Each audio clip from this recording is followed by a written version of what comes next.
the bike shop was the next one. Right before the apartment murders, I had bought a motorcycle, bought the bike, and actually I bought it on the day my grandmother died. So as soon as I got the bike home, I couldn't even ride the bike. I told them that I was a novice. I had never ridden a bike before. I had no clue how to ride one, but I really, really wanted one. I went off and bought a crotch rocket, and quite honestly, I mean, I'm 30-some years old, and I think as soon as I get a crotch rocket, that the sky is going to open up, and hot Asian chicks are going to fall from the sky and fall on top of my bike. I mean, it doesn't work that way, but hey, fantasies are awesome. I bought the bike. They then laughed when I tried to ride it out of the bike shop. And I kept popping the clutch because the guy told me just go ahead and wind it up and it just released the clutch. I'm surprised I didn't kill myself right there in the parking lot. They laughed at me, thought it was funny. My mom's boyfriend was with me at the time. He talked him into go ahead and ride the bike to my apartment complex. And that way I didn't kill myself on the highway. You know, give me some time to learn how to ride it in the apartment complex in the parking lot. They did. Took delivery, and then I had to go deal with my grandmother who had passed away. I had only found this out after I had signed the paperwork, and then Bob got the phone call that grandmother had passed. I had the bike for 14 days. The bike got stolen. I called the cops.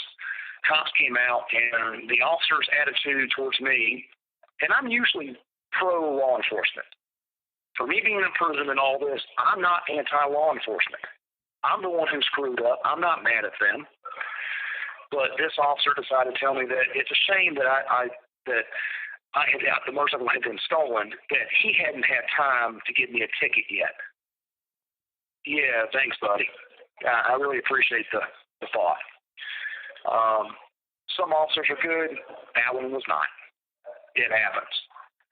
But the bike got stolen, and then right after that is when I had the two guys at the hunt club who came at me where I ended up killing them. And this was back March, April, something like that of 2001.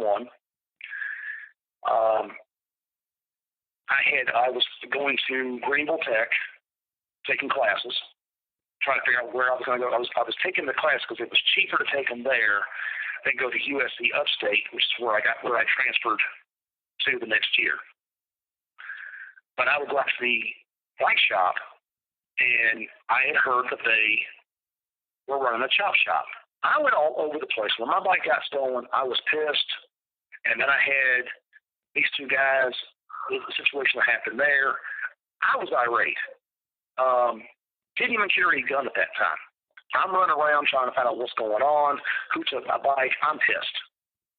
And I left the bike shop after hearing that, and I confronted them, and I told them that I had heard they were running the chop shop, and words were said.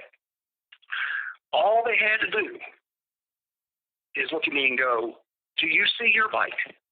No. We don't have it. There's rumors about bike shops. Every bike shop has a rumor of being a chop shop or being drugs or something. I was just pissed off. All the man had to do was tell me the rumors are bullshit. Instead, Brian Lucas looks at me and goes, fuck you. We took your bike. What are you going to do about it? I went, excuse me? I did not expect that. Him, Brian, Ponder, Sherbert, the so-called mechanic, he really just did oil changes and mowed the grass. They're all laughing at me, thinking it's funny. What? He goes, you heard me. What the fuck are you going to do about it? I don't really know, but I'm going to do something. I had no idea how to take that. I did not go off. I'm just sitting here going, I did not expect to be told, fuck you. What are you going to do about it? So I left. And I went home, And I talked, and I went walking laps, and I kept thinking over and over again each day, hearing Brian telling me, what are you going to do about it? And it got to me, and I got pissed. And I went and made some phone calls, got in contact with some people, and, I mean, it's another story. I ended up working for an arms dealer. Believe it or not, moving crates. All I did was move crates. Pick the crate up, put it on a pallet, put the pallet on a truck, go where I was told, put the pallet on the other truck, get it in an envelope. Got the money to pay for my pilot's license, and I made the money to buy a gun. The gun came first. Went back out to the bike shop maybe 2-3 months later, and was kind of wondering, were they just talking shit? What, I pretty much wasn't sure if they were just full of it or if they really taken my bike. And I was upset, but I went out there, gave him another chance to go out there. I figured I'd walk in, and maybe the guy would just tell me, hey, we were pissed off. Things were said. Hey, we didn't mean it. Maybe we can work out a deal on another bike or something. Instead, they're laughing at me, thought it was funny. And Brian looks at me and goes, oh, you came to lose another one, huh? Okay, so you want to play this game. So I started looking for where cameras were and started realizing traffic and, where the cameras were up and down Old Furnace Road. And at that time, you had Google Earth and all that. And I'm trying to figure out, okay, where's how far is it to the police department and how far, where the different gas stations were that if I drove by, could my car be seen on the cameras? And I figured out how to get out there without being seen on a whole lot of cameras. And on November 6th, I went back out there. I had actually left my college class. I was doing a art class in Greenville, art history. We had an exam that day, and when I got done with the exam, I got to leave. I got in the car, and I drove to Bowling Springs, the CVS parking lot, and in the back parking lot, I put on my shoulder holster and I had a Beretta 92 FS, and I made sure the gun was loaded. And the shoulder holster, I put it on. I had a black Columbia fleece jacket that I put on over it, so you couldn't see the gun. And I drove out to Superbike Motorsports, which is in Chesnee. Went inside, made sure as I opened the door that I used the sleeve of the jacket to open the door so I wouldn't leave fingerprints. And as I went inside, there was a guy that was trying to do a deal with them for a layaway for a go-kart for his kid. He had his kid there, and I don't shoot kids. There's a lot of things I'll do.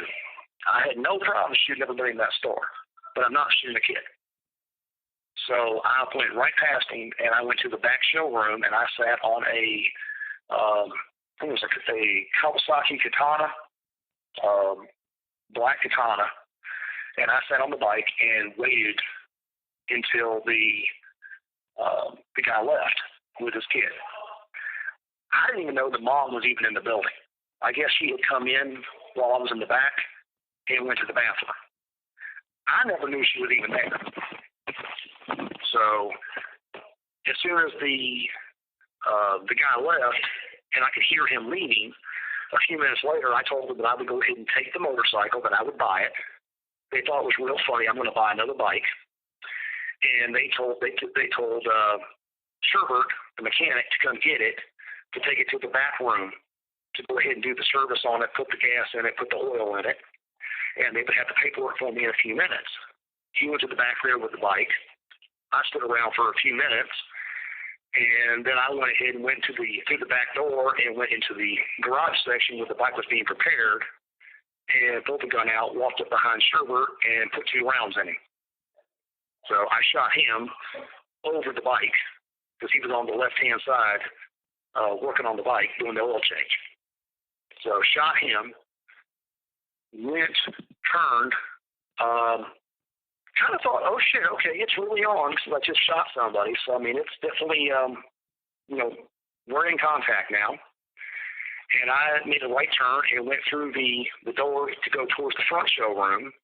And there was a thin black plastic door, kind of like a one of those fly things to keep your back and forth. It was a solid sheet, so you really couldn't see in the garage. And when I put my arm up to go through it, all of a sudden I had the mom right there in my face. It was just instinct, and I shot her through the heart. I'm pretty sure I always double tap everybody. I always shoot twice.